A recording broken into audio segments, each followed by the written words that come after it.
Hoy en Cara a Cara analizamos los temas nacionales, locales e internacionales del día. Están abiertas las formas de comunicación 33 18 80 76 41. Comenzamos.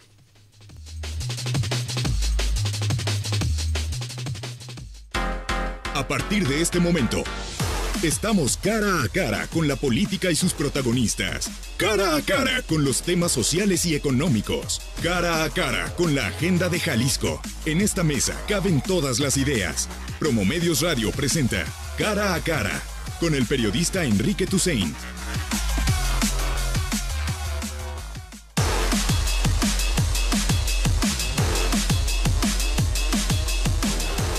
9 de la mañana con 5 minutos. Eduardo González, ¿cómo estás? ¿Qué tal? Buenos días, un saludo. Eduardo González, profesor del Tecnológico de Monterrey. Jorge Rocha, del ITESO, ¿cómo estás? Muy buenos días, Lalo Enrique. Buenos días a la gente que amablemente nos escucha. Hoy en martes. Hoy en martes. Sí. Hoy en martes aprovechamos, hay mucho tema para analizar de las campañas nacionales, locales y también, a ver si tenemos un minuto para platicar del asunto de Siria, que es realmente una tragedia mundial. Oigan, pues antes de iniciar con Slim y Andrés Manuel, que eran muy cuates y ya no, como ya no son tan cuates porque business is business al final. Y por unos cuantos milloncitos. Unos cuantos milloncitos se están distanciando Carlos Slim y Andrés Manuel López Obrador. Pero no sé si quieran comentar algo sobre que es el debate de la mañana, que es la encuesta, bueno, no encuesta, corrijo, el sondeo que publica Reforma entre universitarios en 3 ciudades del país, en Monterrey, en Guadalajara y en la Ciudad de México. ¿Y qué dice este estudio? Que en esas comunidades, en este sondeo, que en esas comunidades está arriba, universitarias agarran la UNAM, la UDG, el TEC, el ITESO, el Politécnico, que en esas comunidades está arriba Ricardo Anaya, está encima en intención de voto, por encima de Andrés Manuel López Obrador. Hay muchos debates metodológicos, no sé cómo ven, Jorge, el sondeo. Bueno, a ver, para empezar hay que decir eso, es un sondeo, no es una encuesta. O sea, no tiene valor estadístico. No tiene valor estadístico, punto. O sea, ese sondeo no representa ni al voto joven, ni siquiera al voto universitario. Ni siquiera al voto de esas universidades, ¿no? Ni siquiera al voto de esas universidades por una razón muy simple, es decir, a ver, la forma en cómo eligieron las universidades a mí me parece un poco rara, porque por ejemplo en la Ciudad de México no está la Universidad Iberoamericana, que es una universidad sumamente importante, ¿no? Hay solamente 4 universidades públicas de las que están ahí sondeadas, y la otra es que en todas el sondeo fue de 100 personas con no valor estadístico. Es decir, la UDG tiene 200,000 estudiantes. Exactamente, el ITESO tiene poquito más de como 9,000, el TEC tiene 8,000. Es decir, sin importar el tamaño de la comunidad, se 100. eligieron 100 casos. ¿Eso qué significa? Que hay una sobrevaloración excesiva de los alumnos de universidades privadas versus los de universidades públicas, porque efectivamente, si hubiera sido una muestra estadística, quizá alguna universidad de estas que entrevistaron públicas privadas no estaría, porque no es representativa. Claro, entonces yo creo, lo que yo diría es un sondeo que muestra el voto de ciertas universidades privadas de 3 ciudades del país. Eso sería, digamos, lo correcto. Extrapolarlo a decir, ese es el voto de estas universidades es un error. Extrapolarlo a decir, es el voto la tendencia del voto universitario es un peor error. Y decir que ese es el voto joven es una locura. Así de sencillo. Eduardo González. A mí lo que me preocupa es que esto que menciona Jorge y que se puede mencionar en otros espacios de análisis, pues no va a aparecer en las redes. No. En realidad en las redes lo que va a aparecer es esa imagen donde nos dicen que pastel, es un vistazo, ¿no? claro, el pastelito nomás. Un vistazo al voto universitario. A mí hay un dato, perdón, Eduardo, antes que se me hace ya de risa, de carcajada. Andrés Manuel y Ricardo Anaya empatados entre los universitarios de la Ciudad de México. Sí. Es así. Sí. En Guadalajara me pueden decir lo que sea. En Monterrey me pueden decir, claro, que hay mucha más división. Pero finalmente, en la Ciudad de México. Lo que va a aparecer es esa imagen con incluso Margarita ya con 10 puntos porcentuales y no el análisis que se puede hacer de lo que hay detrás de ello, por un lado. Por otro, no hay que hacer a un lado el asunto del medio que lo echa a la arena, al grupo Reforma, pues finalmente es un espacio importante. Y en tercero, en la mañana que la vi, pues recordé aquella primera famosa encuesta en donde en el 2006 aparecía como por arte de magia, Calderón, Empatado sí, empatando ya a Andrés Manuel. Pero fíjate que en 2012 el primero que puso a Andrés Manuel acercándose a Peña fue también Reforma. En 2012. Sí. Que se fue esa encuesta polémica que ponía a Andrés Manuel a 5 puntos de Enrique Peña Nieto y al final fueron 4 puntos. Sí. Y cachito A mí sí me parece que es que no corresponde a la realidad, ¿sí? El sondeo que están lanzando, pero además la cabeza, esto de un vistazo al voto universitario, sí. yo creo que está sobrevalorado lo que en el sondeo. Sí, tal vez yo creo que aquí lo debatible es la línea editorial que está detrás. Pero me parece que está bien que Reforma diga que es un sondeo. Sí, por lo tanto dice. No tiene un valor, aquí dice sondeo, Grupo Reforma. No tiene valor estadístico, demoscópico, punto. Pero por supuesto que como dices, pero esa en parte redes no se va a sociales y en discutir. otro. O sea, en las redes, si es un sondeo, si es una encuesta, va a tiene ser todos estos prácticamente asegúnes. lo mismo en redes. Aunque yo Ahora, lo que ciertamente veo en redes es más debate sobre la metodología. Ahora, ciertamente hay que decirlo, este sondeo, por ejemplo, para estos pools de encuestas que como el de Bloomberg valen. o el de Oráculos, esto no va a estar, obviamente, porque vuelvo a repetir, no tiene ningún valor estadístico, ninguno. Ver, Eduardo, ¿qué pasa entre Slim y Andrés Manuel López Obrador? Parecían aliados, lo fueron cuando fue jefe de gobierno Andrés Manuel de la Ciudad de México, sobre todo para reestructurar y para remodelar el centro histórico de la capital. Parecía un empresario cercano a Andrés Manuel en su momento, y ayer cruce de declaraciones, sale Slim a decir que el proyecto del aeropuerto tiene que ir, que le daría un gran beneficio a México, generación de empleos, mayor competitividad. Andrés Manuel responde que la mafia del poder lo está utilizando para asegurar un proyecto corrupto, de acuerdo como él lo señala, que es el aeropuerto. ¿Cómo interpreta esta distancia entre Slim y Andrés Manuel? Bueno, lo primero que yo diría es que Slim es un empresario cercano, pero al dinero. Al dinero. Básicamente, ¿no? Claro, al dinero y a los negocios. Y cuando Andrés Manuel fue jefe del gobierno de la Ciudad de México, hubo dinero y negocio en la recuperación del centro histórico, y en ese sentido Slim estaba pues de plácemes en ese proyecto. Junto con Norberto Rivera. Junto con Norberto Rivera, así es. En este momento a mí me queda claro que el negocio del nuevo aeropuerto pues cruza necesariamente por la chequera de Carlos Slim, y en ese sentido pues él hace un llamado, ¿sí? Diciendo, bueno, en este momento, no solo que no se detenga, sino que en este momento los candidatos, porque también hay que mencionar esa parte, no es momento para que ellos empiecen a opinar.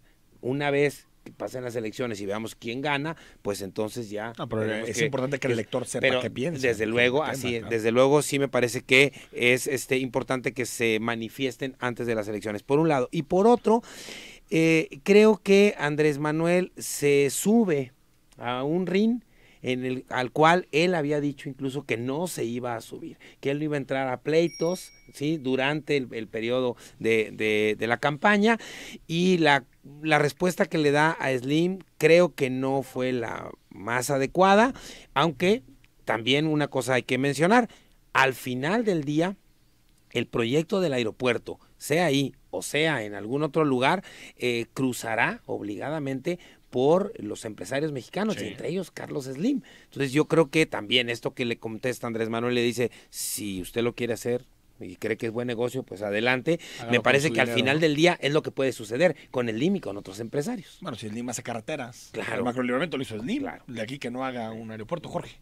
A ver, yo creo, me parece que esta es una de esas agendas que son de círculo rojo, sí, y donde el resto de la población son temas que le valen gorro. Y es más, la verdad es que este conflicto fortalece la idea de que si hay una mafia del poder que se ha enriquecido en este país desde la lógica neoliberal, y que ahora, digamos, uno de los exponentes de estos grandes millonarios que surgieron con el neoliberalismo sale a defender un proyecto y se pelea con López Obrador. O sea, eso, en una lógica netamente electoral, fortalece su discurso. Fortalece el discurso de López Obrador, y es algo que yo francamente no veo que los opositores entiendan. No entienden lo que está pasando en el país, avientan al señor Slim a proteger un proyecto, ¿no? Y creo que se les va a revertir, se les va a ir atrás. Yo creo que por qué López Obrador le entró al asunto, esa es mi explicación. Porque cuando tú ves que en las encuestas estos temas le van dando más separación con Anaya, de acuerdo a todas las que hay, sí, dices, échale leña al fuego, porque eso fortalece este gran discurso. Obviamente en este círculo rojo no. El debate, ¿no? aunque yo creo... Y no todo el círculo rojo, porque hay mucha gente del círculo rojo que pone en cuestión el tema del aeropuerto. Ni siquiera el aeropuerto me parece como tal. Yo creo que se sabe, hay más o menos un consenso de que el aeropuerto de la Ciudad de México es ya insuficiente, bajo cualquier perspectiva. O sea, que se tiene que iniciar un proceso y que una ciudad tan importante como la Ciudad de México, de una economía importante a nivel mundial, tiene que tener un aeropuerto digno. Realmente el aeropuerto ahorita de la Ciudad de México no es un aeropuerto funcional para muchas cosas. Pero creo que el debate es la corrupción. Claro, el punto es ese. Creo que Andrés Manuel y quien se sube a este tema, lo que dice es, vamos viendo si el aeropuerto se está haciendo con las condiciones de transparencia adecuadas. Por eso Andrés Manuel ha ido cambiando su discurso. Al principio decía no al aeropuerto. Y si te fijas, ha ido modulando su opinión. Y al final dice, vamos a auditar los contratos. Y si los contratos se firmaron con honestidad y se firmaron con transparencia, pues que siga adelante. Algo que quien sea Naya, sea Mid, sea el Bronco, sea Zavala, sea Andrés Manuel, le tenemos que pedir. Oigan, revisen los proyectos que se han hecho en esta administración, una administración que le gusta hacer negocios, ya lo hemos visto, para ver si se hicieron conforme a la ley. Se acabó. ¿Sabes qué? Hay un tema que sí se ha discutido en la Ciudad de México del modelo de negocio de ese aeropuerto y dicen, a ver, ¿por qué está sobresaturado? ¿Por qué? Porque todos los vuelos, por ejemplo, del norte del país que van al sureste, bajan en la Ciudad de México. Dices, si tú los mandas a Toluca, con eso literalmente le quitas la mitad del tráfico. Es que tendríamos que refundar el país para que no fuera tan centralista, ¿o no, Eduardo? No, es que es un tema de modelo de negocio. Dices, bájate y claro. Y es un problema de un país centralista, Jorge. O sea, realmente una ciudad como Monterrey tendría que tener, o Guadalajara, tendría que tener mayor vinculación para vuelos directos a todo el mundo. Claro. O sea, no necesitarías pasar por la Ciudad de México para todo, ¿no? Sí, porque yo bajas en Toluca. Es como si la gente en Frankfurt tendría que pasar por Berlín para cualquier vuelo. Sería totalmente inoperante, ¿no? Es prácticamente el mismo modelo de negocio de las líneas de autotransporte. Es decir, si tú quieres ir en camión al estado de Chiapas o de Yucatán o de Veracruz, no puedes irte desde aquí, desde Guadalajara. Hay que pasar a la Ciudad de México, cambiarte de estación, ¿sí? Para poder tomar un camión aquí. El vuelo de Guadalajara a Vallarta. Casi a veces te sale más barato ir a Los Ángeles que ir a Puerto Vallarta. Yo creo que sí es muy importante el asunto del aeropuerto, que la gente también el debate de la corrupción, no se enganche en el término, en términos de es que Andrés Manuel no quiere el aeropuerto. En realidad, el aeropuerto, como bien mencionas, es insuficiente, hay que construirlo, pero no con modelo de negocio que esté amparado en prácticas de corrupción e impunidad. 9 de la mañana con 17 minutos, vamos al corte y seguimos platicando de este y más temas. 9 de la mañana con 20 minutos, platicando con Eduardo González, con Jorge Rocha sobre algunos de los temas del día. Y para concluir el tema, si les parece, el aeropuerto, Jorge, sí creo que al menos Andrés Manuel tiene que clarificar su postura. Sí. O sea, creo que se ha movido en este tiempo de una postura en contra a una postura a favor, pero con matices, y mañana tal vez cuando se levante va a decir otra cosa. A ver exactamente cuál es su postura con relación a este tema. Si es auditar, pero ¿qué espera con la auditoría? No se puede auditar ahorita, es decir, ahorita los contratos pues están ahí, si se quieren analizar, se puede decir. Creo que sí sería importante, si el debate no es tanto el aeropuerto, en donde parece que hay consenso de todos, de que tiene que haber un nuevo aeropuerto de la Ciudad de México, si el debate, pues la corrupción, ¿no? Lo que pasa es que sabes que, a ver, también hay que decirlo, el tema de los aeropuertos en México es explosivo, es problemático, porque han crecido de manera irregular. Bueno, a ver, tenemos el de aquí de Guadalajara también, que es un relajo. El de Ciudad de México ha sido uno de los temas explosivos desde hace por lo menos 7, 8 años. O sea, tampoco es un tema nuevo o más. Y yo creo que desde Fox. Yo creo que el asunto es decir, a ver, tiene que haber una política pública clara en este país, no para el de la Ciudad de México, para todos los aeropuertos de este país, para decir, a ver, ¿cuál es el modelo de negocio que se va a permitir? ¿Cómo se va a regular el tema de las aerolíneas? ¿Cómo se va a regular el tema de que si bajan o no bajan? Es decir, yo creo que ahí tiene que haber todo un tema amplio. El de Guadalajara está concesionado a un grupo europeo, un grupo español. Y qué negocio, ¿eh? Yo quisiera que me tocara una concesión de esas, Eduardo. Es que qué negocio, no le meten un centavo. Es un aeropuerto que parece realmente, o sea, de una ciudad muy menor, no de una ciudad de 6 millones de personas como es Guadalajara. A ver, pero mira, tú ves el de Guadalajara. ¿Pero ganan? ¿En serio? Claro, no, pero checas el de Toluca. Dices, ¿qué es esto? No, bueno, el de Minatitlán, que es en la entrada a la zona petrolera. Minatitlán tiene 2 salas. De personas. Dos salas, toda la zona petrolera de este país. Tiene 2 salas.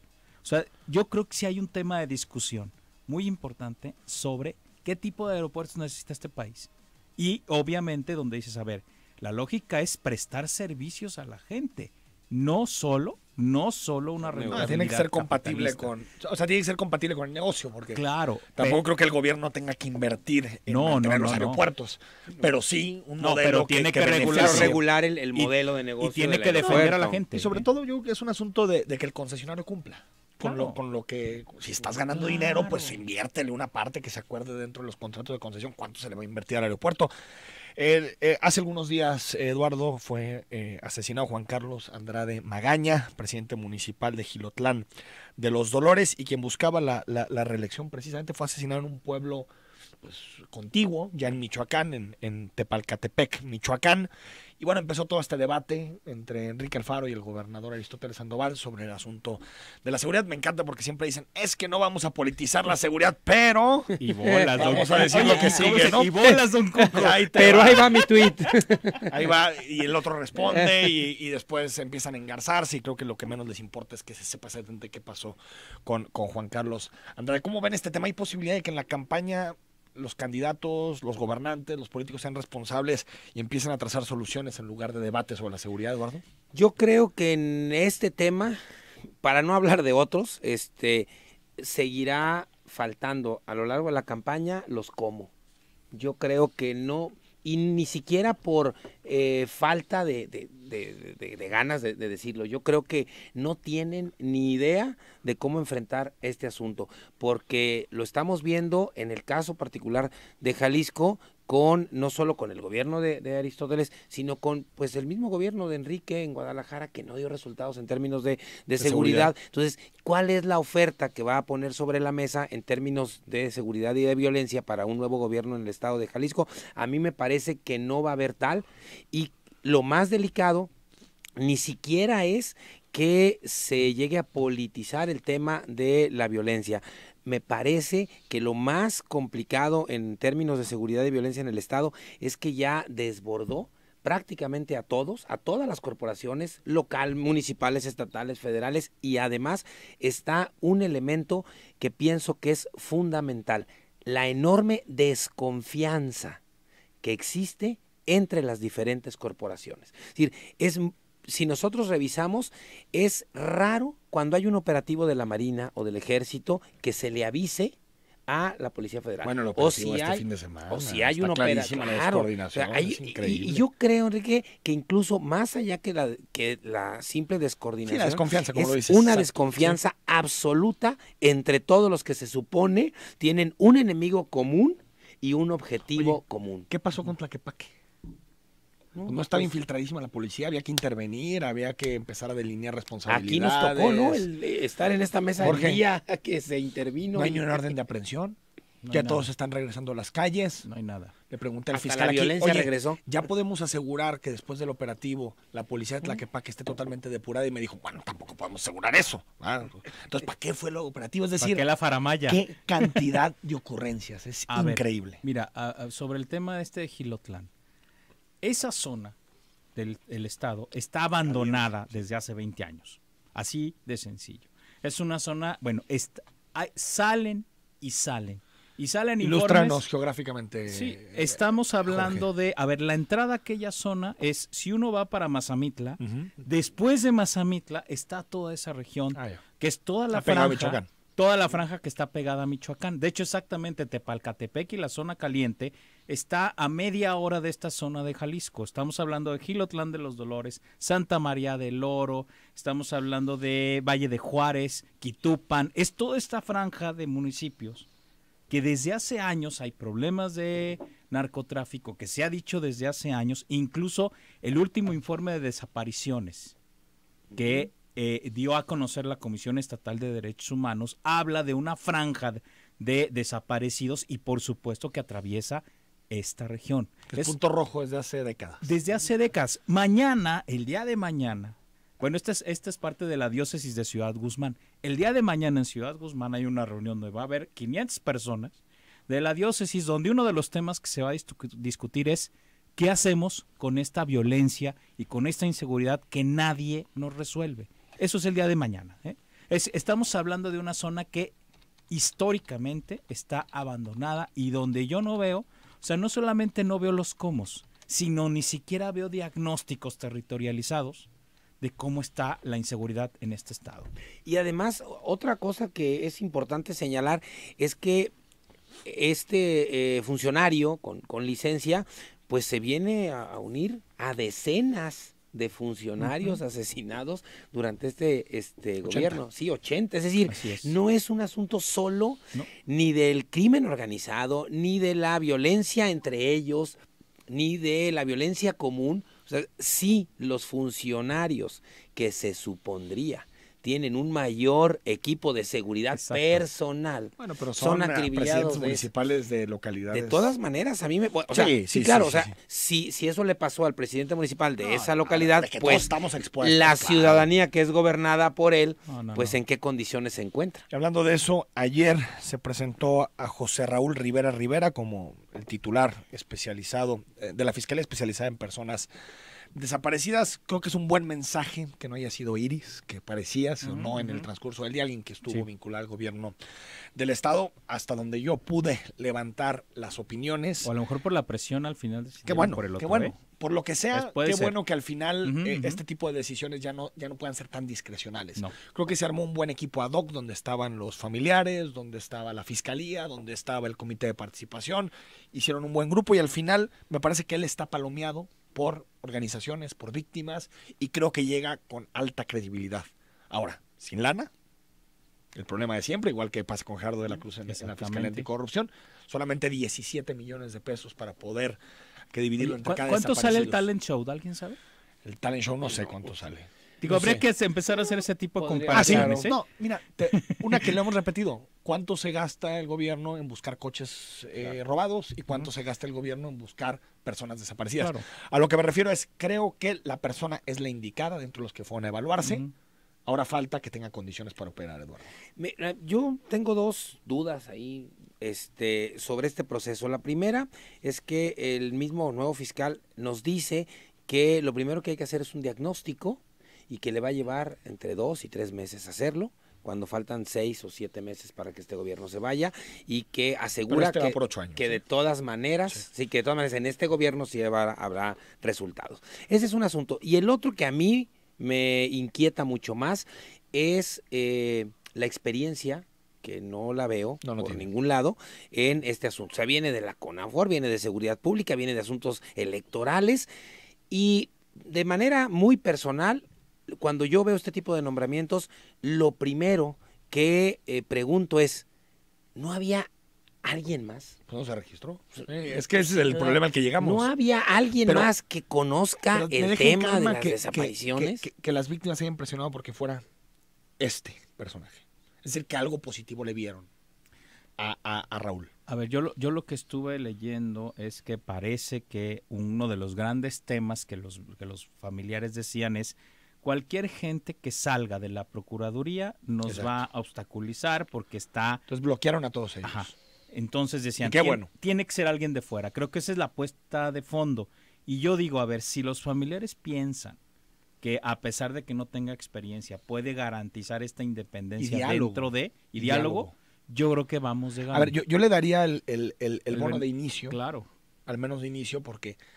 es muy difícil pedirle resultados rápido, Eduardo. Tiene que capacitar a agentes del Ministerio Público, porque realmente no puedes buscar los desaparecidos con los agentes que tienes. Tiene que montar la fiscalía. Exacto. Así de simple. Esa Para es su tarea. Yo creo que sí le tendríamos que dar un periodo, pero tiene que informar, tiene que decir sus objetivos y exactamente decir cuándo va a estar en condiciones de dar resultados. Porque ahora el gobierno, encantado. El gobierno lo que va a decir es, oye, un desaparecido, pues díganle al fiscal.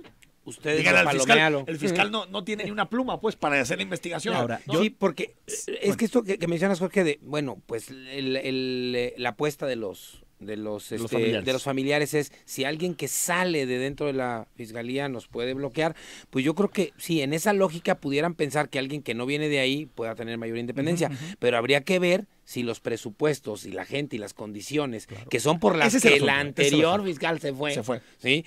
Van a ser las mismas para Yo coincido 100%, Jorge. No, lo que pasa es que, a ver, yo creo que para mí son dos tareas fundamentales, las iniciales, y coincido con lo del diagnóstico, para eso en una semana lo tienen con todo lo que tenemos, Pero, a ver, yo digo, primero sí, tiene que armar la fiscalía. Esa es su tarea de aquí a que... O sea, si él logra, de aquí a que haya el cambio de gobierno, logra montar una fiscalía que pueda hacer el trabajo, yo creo que estamos de gane. La segunda es, sí se tiene que generar una especie de sistema alrededor del tema de desaparecidos, donde incluyes las familias, la Comisión Estatal de Derechos Humanos, obviamente la propia Fiscalía y obviamente la relación con otros grupos que trabajan el tema en otros estados.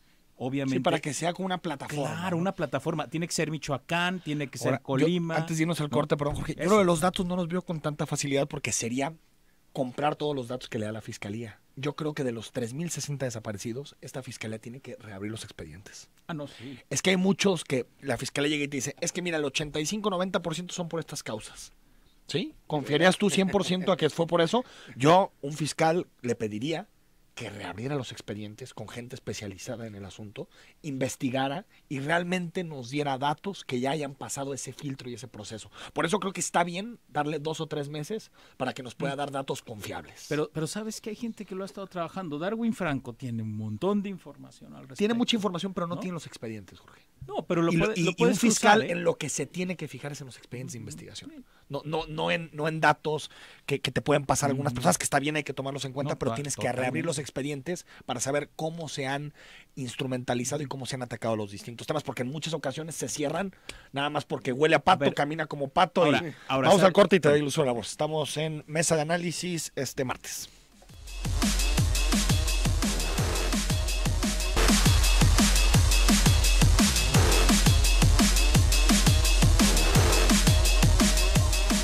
De la mañana con 38 minutos en esta campaña en Jalisco. Uno tiene que ser muy creativo para encontrar propuestas y el fondo de la discusión. Hay que traer un microscopio. Un microscopio, exacto, Sí, más que sí, eso, sí. científico, ¿no? Sí.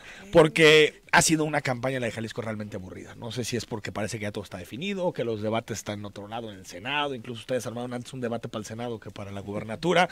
Y bueno, uno de los temas que ha surgido, no sabemos si tiene sustento o no, si es una ocurrencia, es el asunto de una segunda universidad pública en Jalisco. Lo propuso Miguel Castro la semana pasada, el lunes de la semana pasada, en un foro que estuvieron en el ITESO. Eduardo, Jorge, ¿cómo ven el tema? ¿Es necesaria una segunda universidad pública en Jalisco?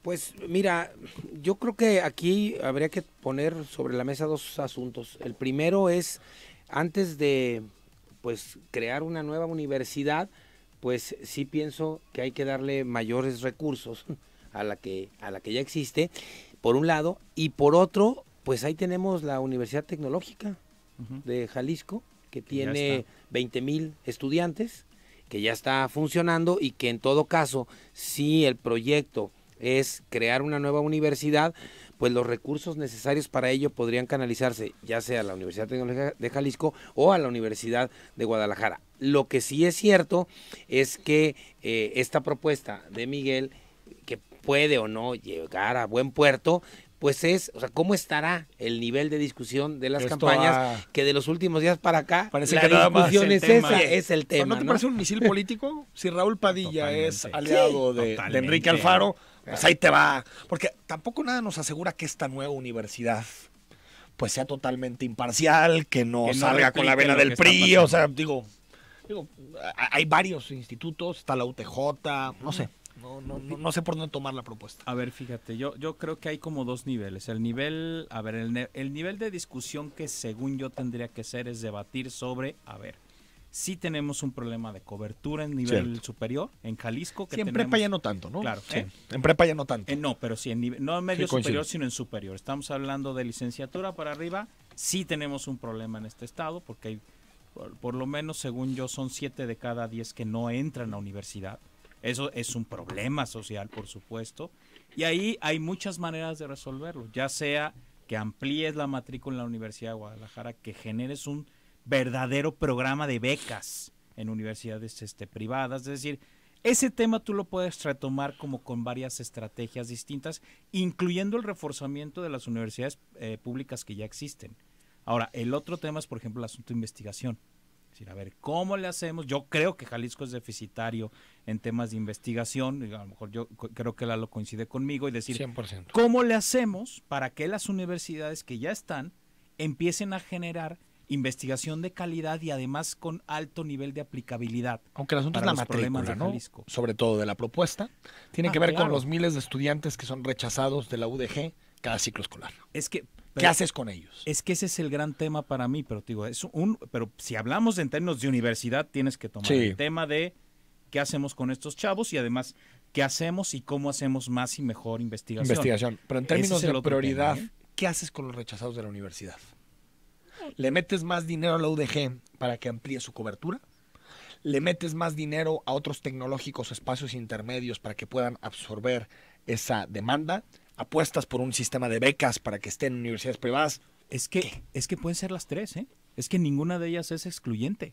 O sea, el gran asunto es... El dinero sí es un poco excluyente. Sí, le tienes que meter, ¿no? Pero dices, a ver, puedes hacer las tres y probar las tres al mismo tiempo a ver cuál es la que te va resultando mejor. O sea, se puede hacer. Es más, yo creo que ninguna por sí misma resuelve el problema. Claro. Yo creo que necesitamos... Tenemos pocos datos de la propuesta. ¿eh? Dice Miguel Castro que costaría 2.500 millones de pesos esta segunda universidad.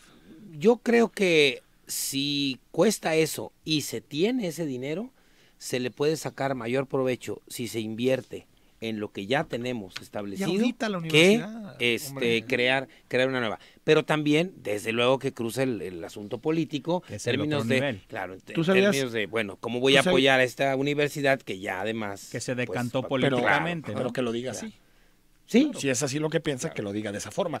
Ahora, ¿sí sabías que la Auditoría Superior del Estado de Jalisco no está auditando a la UDG?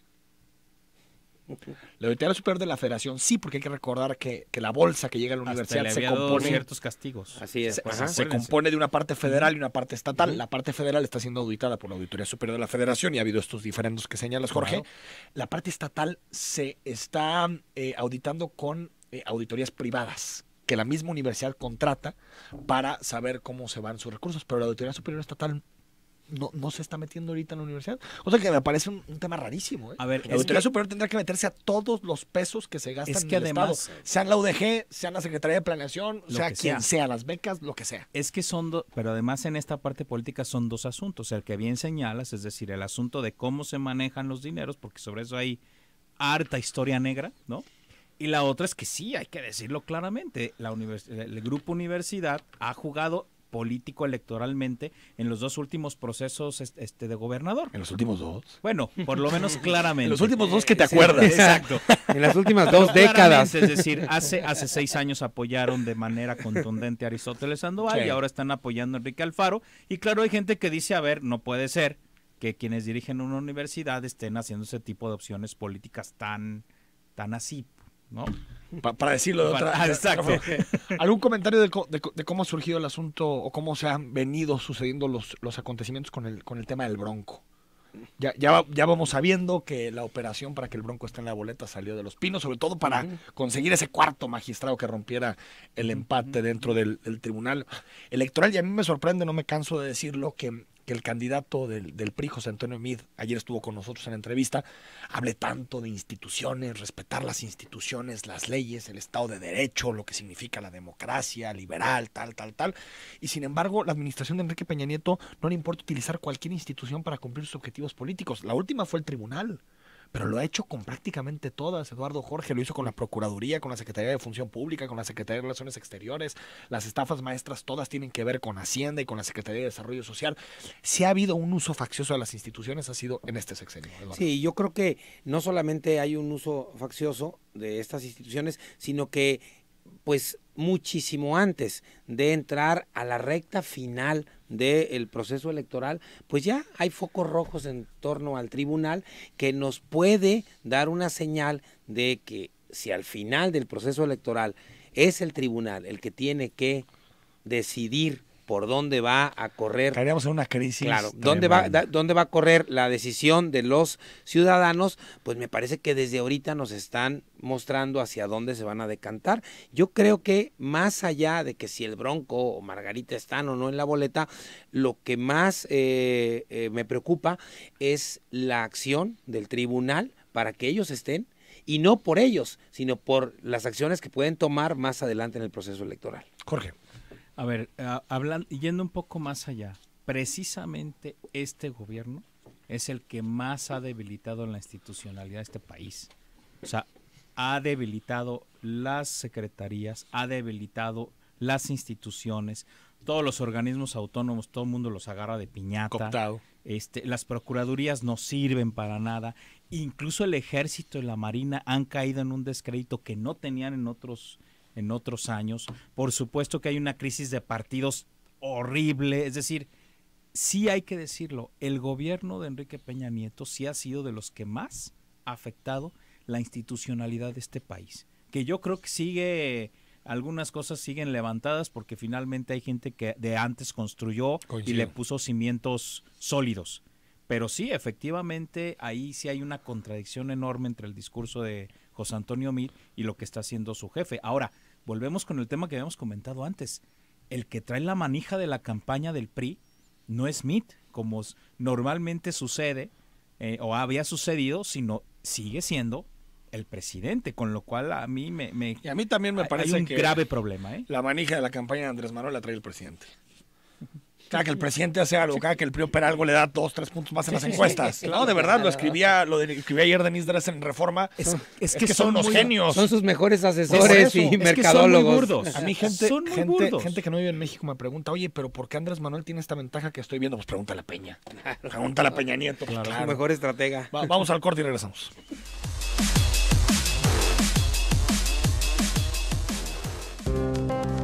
Observa y decide. Zona 3, 91.5 FM. Decídete. Están convocando una manifestación el próximo jueves, fuera de Casa Jalisco, estudiantes del CAF.